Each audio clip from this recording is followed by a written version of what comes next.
A história do Templo de Jerusalém, da construção à destruição e o legado para o futuro. A história do Templo de Jerusalém é um marco fundamental na relação do povo judeu com Deus e na configuração da fé monoteísta que se desenvolveria ao longo dos séculos.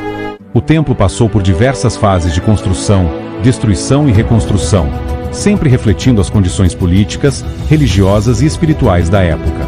Desde a visão de Davi até a expectativa moderna de um terceiro templo, o Templo de Jerusalém tem sido, para os judeus, o centro do culto a Deus, enquanto para os cristãos, ele simboliza a transformação da adoração divina. O planejamento de Davi e a construção de Salomão. A origem do templo está ligada ao rei Davi, que, no final de seu reinado, teve o desejo de construir uma casa para Deus. Ele iniciou o planejamento, reunindo os recursos necessários para a obra. No entanto, Davi não foi autorizado a construir o templo, pois Deus o havia escolhido para ser um rei guerreiro, e a construção de um templo era uma tarefa de paz. Essa responsabilidade seria passada a seu filho, Salomão. Davi reuniu materiais preciosos, madeira de cedro, pedras finas, ouro e prata, que seriam utilizados por Salomão. Ele também delineou os planos para o templo, criando um projeto grandioso para refletir a grandeza de Deus. Assim ele estabeleceu as bases para a obra de seu filho. A suntuosidade do primeiro templo e a infidelidade de Salomão. Salomão completou a construção do templo em Jerusalém, cerca de 480 anos após a saída do povo de Israel do Egito. 1 Reis 6:1. O primeiro templo, também conhecido como Templo de Salomão, era uma obra impressionante, com materiais de alta qualidade e um design suntuoso. Salomão contratou artesãos especializados para cada parte da construção, tornando o templo um símbolo de poder, riqueza e adoração a Deus. No entanto, Salomão não manteve uma fidelidade constante a Deus. Seu reinado foi marcado por alianças políticas e casamentos com mulheres estrangeiras, o que levou à introdução de cultos e templos pagãos em Israel. Durante seus últimos anos, Salomão permitiu que lugares de adoração a deuses estrangeiros, como Baal, fossem estabelecidos, uma clara violação do mandamento de adorar apenas ao Deus de Israel. Isso refletia o desafio de uma nação em transição, onde, embora o monoteísmo estivesse se consolidando, ainda havia resquícios de politeísmo entre o povo. Sobrevivendo às guerras e à não invasão assíria. O Templo de Jerusalém passou por várias provas ao longo da história, mas sobreviveu a muitas ameaças. Uma das mais notáveis foi a invasão do Império Assírio no século VIII a.C. Os assírios haviam destruído o reino de Israel, no norte, e estavam em marcha para Jerusalém, o reino do sul. No entanto, em um evento misterioso registrado em 2 Reis 19:35, o exército assírio foi derrotado de forma milagrosa, e o Templo de Jerusalém não foi tocado. O rei Ezequias, que liderava Jerusalém na época, orou a Deus pedindo intervenção, e essa oração foi atendida. Essa história, que menciona a salvação do templo, é vista como um sinal de que Deus ainda protegia Jerusalém. Apesar dessa vitória, o templo foi alvo de outros ataques e danificações ao longo dos séculos. Em 586 a.C., os babilônios, sob o comando de Nabucodonosor, destruíram completamente o templo, como um castigo divino pelo afastamento do povo de Israel de Deus. A destruição do primeiro templo e o cativeiro babilônico. A destruição do templo pelos babilônios foi uma consequência direta da infidelidade do povo de Israel. O profeta Jeremias havia advertido repetidamente sobre as consequências da idolatria e do afastamento de Deus, mas o povo não ouviu. O templo, que era visto como lugar de habitação de Deus na terra, foi destruído. Um sinal de que o povo havia abandonado seu compromisso com ele. Os judeus foram levados para o exílio babilônico, e o templo ficou em ruínas por cerca de 50 anos. Os judeus viveram na Babilônia, mas a esperança de reconstruir o templo nunca se apagou.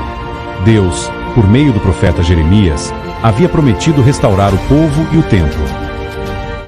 A reconstrução sob o Império Persa.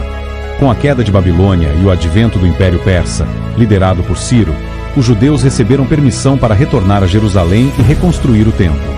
A reconstrução começou em 538 a.C., sob a liderança de Zorobabel, um descendente de Davi, mas o novo templo, conhecido como Segundo Templo, era menos suntuoso do que o original. Embora as dimensões do templo fossem semelhantes, ele não possuía a mesma riqueza de materiais ou a grandiosidade do Templo de Salomão. Apesar das limitações, a reconstrução do templo foi um momento de renovação espiritual para o povo judeu, que se comprometeu a viver conforme as leis de Deus, agora mais conscientes das falhas que haviam levado à destruição do templo anterior. A melhoria do templo sob Herodes. No século I a.C., o rei Herodes, o Grande, iniciou um ambicioso projeto de expansão e melhoria do segundo templo.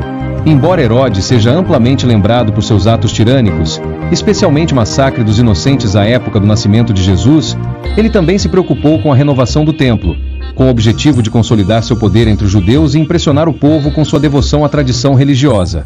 Herodes ampliou significativamente o espaço do templo, criando o que ficou conhecido como o Templo de Herodes. Ele restaurou e decorou o edifício com materiais luxuosos e o transformou em um dos maiores e mais imponentes complexos religiosos da época. Embora o templo tivesse uma beleza renovada, a adoração verdadeira havia se perdido para muitos. O templo e a substituição por Jesus. Para os cristãos, o Templo de Jerusalém perdeu sua importância espiritual com a vinda de Jesus Cristo. Ele mesmo, em João 2,19, sugeriu que o templo seria substituído por ele mesmo, dizendo: "Destruam este templo, e em 3 dias o levantarei", uma menção à sua morte e ressurreição. Ele se tornou um novo ponto de acesso entre Deus e a humanidade, tornando o templo físico desnecessário para aqueles que o seguiam. Para os cristãos, Jesus é o verdadeiro templo, onde Deus se encontra com os homens. A destruição do templo pelos romanos. Em 70 d.C., o Templo de Jerusalém foi destruído pelos romanos, como retaliação por uma grande revolta judaica contra o Império. O templo, que havia sido o centro da adoração judaica, foi incendiado, e suas ruínas deixaram uma marca indelével na história do judaísmo. A expectativa de um terceiro templo. Hoje, os judeus continuam esperando a vinda do Messias, que, segundo a tradição, restaurará o templo e trará a paz a Jerusalém. Para muitos, essa expectativa está ligada à crença de que o terceiro templo será um símbolo de redenção espiritual e do cumprimento das profecias bíblicas. Conclusão. A história do Templo de Jerusalém é uma jornada de fidelidade, infidelidade e esperança. Desde o desejo de Davi de construir uma casa para Deus, até a destruição final do templo pelos romanos, o templo representa muito mais do que um simples edifício. Ele foi o principal e talvez único ponto de contato entre Deus e seu povo, refletindo as alegrias, falhas e esperanças dos israelitas. Para os cristãos, o templo foi superado pela pessoa de Jesus, mas para os judeus, ele continua a ser um símbolo central da fé, aguardando um dia ser restaurado pelo Messias.